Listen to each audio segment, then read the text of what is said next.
Penindakan tindak pidana korupsi di Indonesia sedang disorot di tengah isu pengampunan koruptor. Indonesia dinilai ringan menghukum koruptor jika dibandingkan dengan negara lain. Di Cina misalnya, Li Jianping, mantan pejabat yang korupsi senilai 6,8 triliun dihukum mati.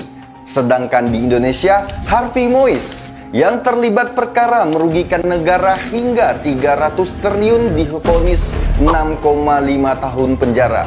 Menurut pengadilan tinggi, Li telah memanfaatkan jabatan secara ilegal untuk mengambil lebih dari 1.437 miliar yuan, sekitar 3,2 triliun. Ini menjadi kasus korupsi terbesar dalam sejarah Cina yang dilakukan oleh seseorang individu. Li Jianping dijatuhkan hukuman mati pada September 2022 karena dinyatakan bersalah atas korupsi, penyuapan penyelewengan dana publik, dan kolusi dengan sindikat kriminal. Sebelum ini, pejabat-pejabat yang melakukan korupsi terbesar hingga dijatuhi hukuman mati, belum ada yang capaian korupsinya melebihi Li. Indonesia sebenarnya memiliki dasar hukum untuk menjatuhkan hukuman mati bagi koruptor.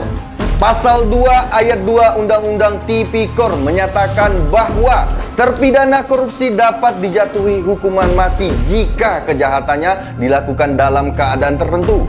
Namun, sejarah menunjukkan bahwa hukuman mati hampir tidak pernah diterapkan dalam kasus korupsi di Indonesia.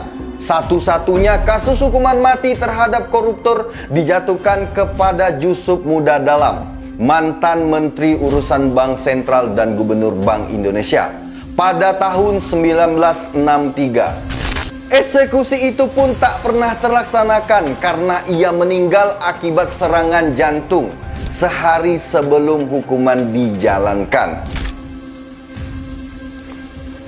Semakin tinggi korupsi di suatu negara, bisa dipastikan negara tersebut tidak akan sejahtera ataupun maju, dan layanan publik memprihatinkan.